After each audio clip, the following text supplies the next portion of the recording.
Yeah, this was a company that I think took a lot of people off guard when they announced earlier this year as much as a $5 billion hit to their bottom line as a result of tariffs. And it sort of, your initial reaction to that is, wait a second, this is an American company that builds a lot of cars in America.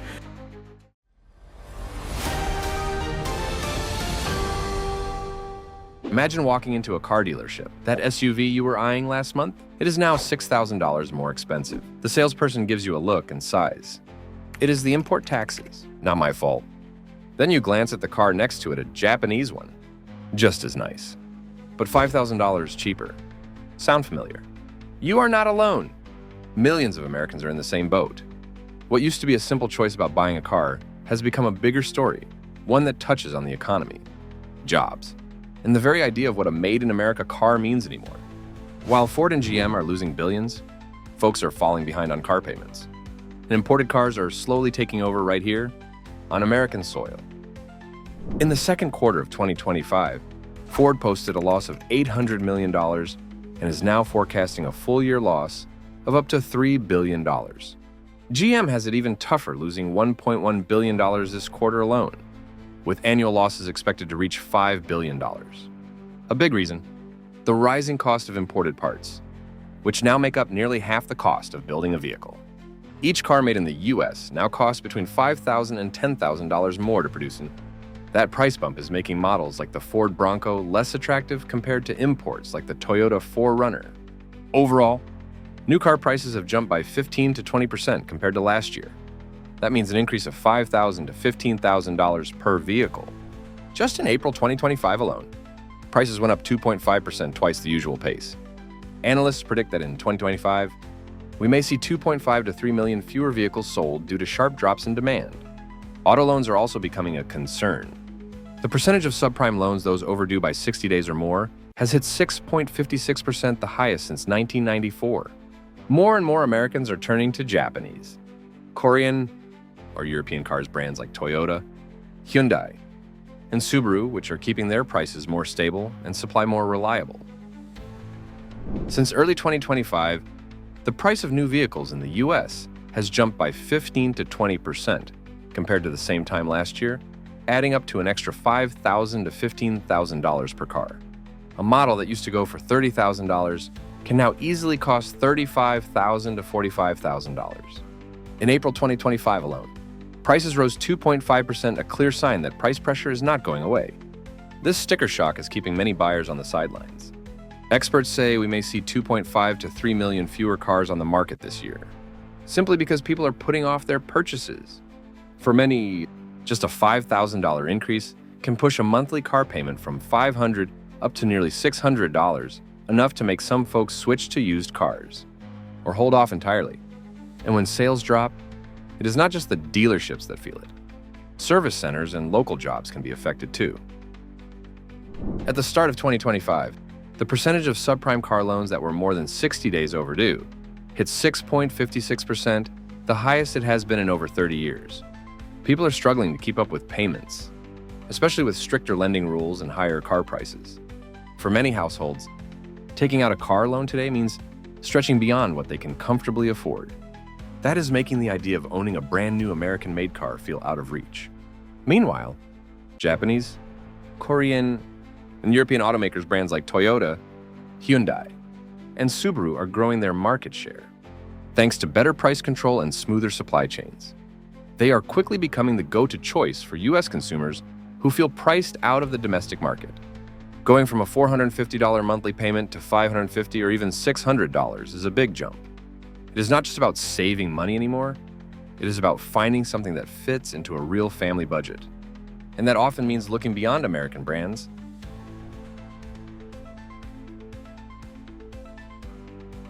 Since 1933, the government, your government, has been a friend of the farmer. Farmers. U.S. farmers. America's farmers. And I love them, and I'm never going to do anything to hurt our farmers. Well, U.S. corn farmers are urging Congress to stop what they say could be a looming catastrophe. It all stems from a new proposal in Mexico banning U.S. imports of genetically modified corn.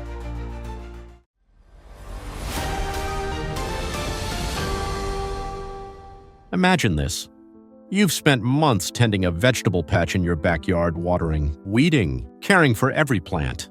But when you bring your produce to the market, folks turn away just because their tastes have changed. While you're explaining, but this is clean, homegrown stuff, your neighbor quietly sets up a stall, offers a friendlier price, and takes all the customers. That's pretty much what's happening with American corn right now. In a surprising shift, Mexico, the birthplace of corn, officially passed a constitutional change in February 2025 to ban the cultivation of genetically modified corn. At the same time, they still import nearly $5 billion worth of American corn each year, mostly GMO for livestock feed and industrial use. Back in late 2024, a USMCA dispute panel ruled that Mexico's attempt to ban GMO corn for human consumption violated trade rules and wasn't backed by science.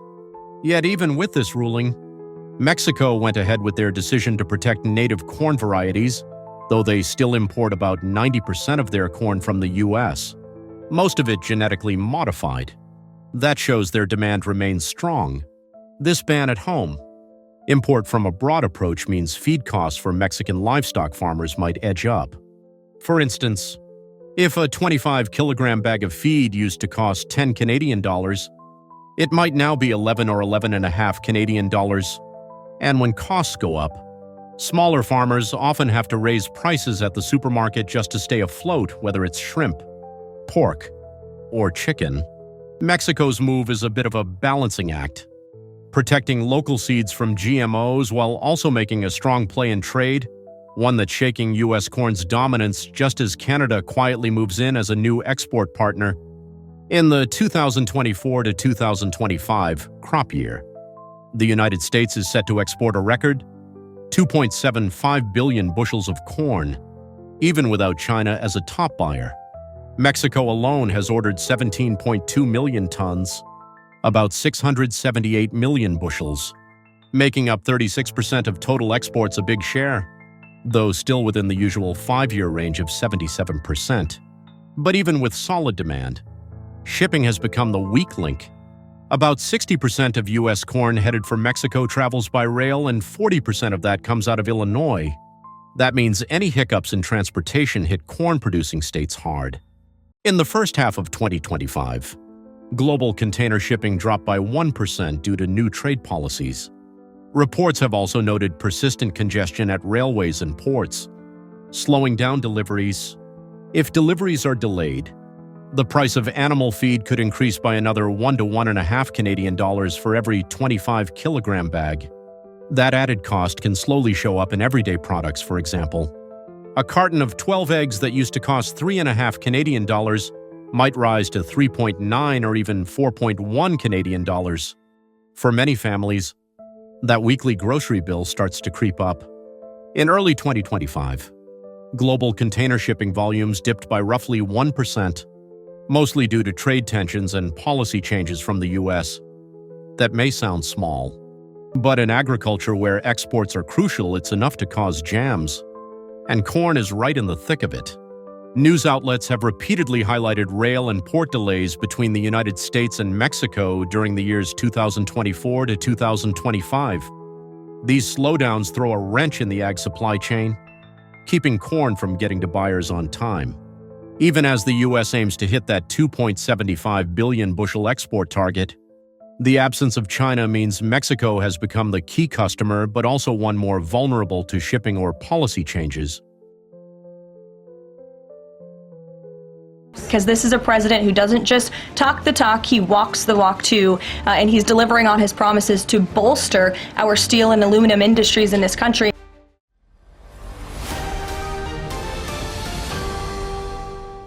Imagine walking into your local supermarket. The case of beer that used to cost $15 now sells for $17. The car you plan to trade in this year suddenly comes with a price tag thousands of dollars higher. And somewhere, a factory worker is nervously wondering whether their shift will be cut. All of this traces back to one seemingly dry number, a 50% import tariff on aluminum. The question is, how much will that number reshape our everyday lives? On June 4th, the United States doubled its aluminum import tariff, from 25% to 50%. The impact was immediate. The Midwest Premium, a key measure of aluminum prices, jumped from just 37 cents per pound in March to 62.5 cents by mid-June. Per ton. That's an increase from roughly $720 to more than $1,370, nearly doubling in just a few months. To put that into perspective, a typical car uses 250 to 400 kilograms of aluminum. With the new prices, the cost of each vehicle could rise by $1,200 to $1,800. The beverage industry, where each can of beer or soda requires around 15 grams of aluminum, could see costs rise by 5 to 7 cents per can. That means a 24-pack could climb by an extra $1 or $2. For a family of 4, the additional monthly expense from canned food and drinks alone could be $15 to $20, a significant burden when multiplied across the year. There is, however, one bright spot. Recycled aluminum is exempt from the 50% tariff. In the first quarter of this year, the U.S. imported 202,000 tons of aluminum scrap, a more than 30% increase from the same period last year. Recycling 1 million beer cans saves about 15 tons of primary aluminum. If this trend continues, the recycling sector could generate tens of thousands of new jobs, from scrap collection to factory operations. But it also sparks a scrap race with Europe. As more material flows into the U.S., higher demand may push scrap prices up by $50 to $70 per ton, with part of that cost eventually filtering back into household grocery bills. Companies are already sounding the alarm. Brewer Molson Coors expects its pre-tax profit this year to fall by 12 to 15%, equal to a loss of roughly $250 to $300 million. To offset the hit, the company may raise product prices by 5 to 10% or cut costs, including jobs. In the auto industry, if production costs rise by $1,500 per vehicle and a manufacturer sells 1 million cars annually, that's $1.5 billion in additional expenses. Consumers will shoulder part of it through higher prices, while the rest could trigger lower output, and with it, the loss of tens of thousands of jobs. Meanwhile, the Producer Price Index PPI for July surged to its highest level in 3 years. Experts warn that if the trend continues, consumer inflation could rise by another 1 to 1.5 percentage points by the end of the year. For everyday shoppers, that translates into a $200 grocery basket up $2 or $3. For ordinary households, these aren't just numbers on a chart. They're the feeling of a thinner wallet every time you walk out of the supermarket.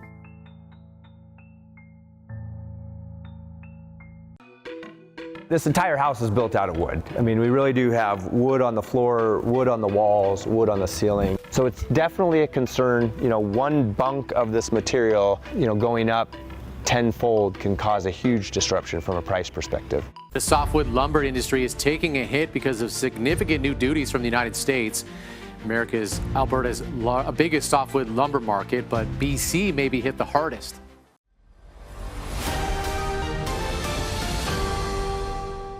Imagine this. You finally decided to fix up the backyard.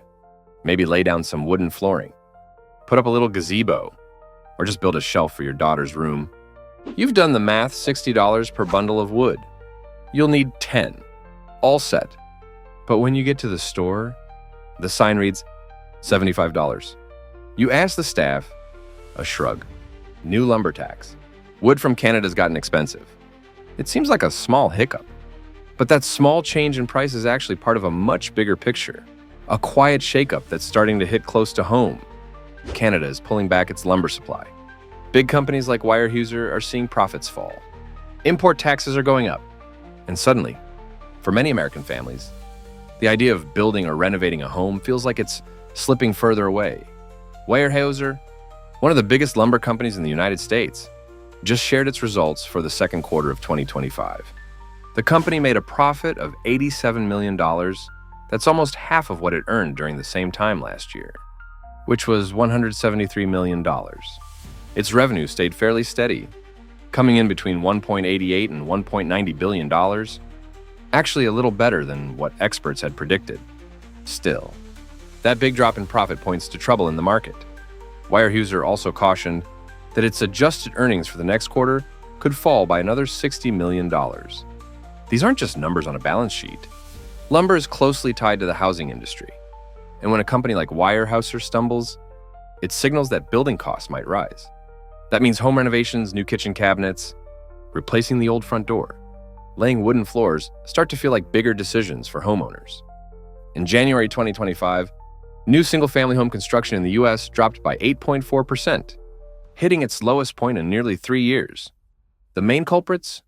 Rising material costs and stubbornly high mortgage interest rates.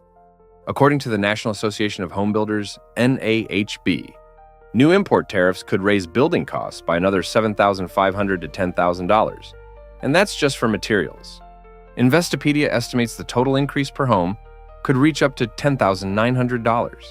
For families, an additional $10,000 US or more can mean putting building plans on hold, reducing the size of their future home, or needing to borrow a larger amount of money.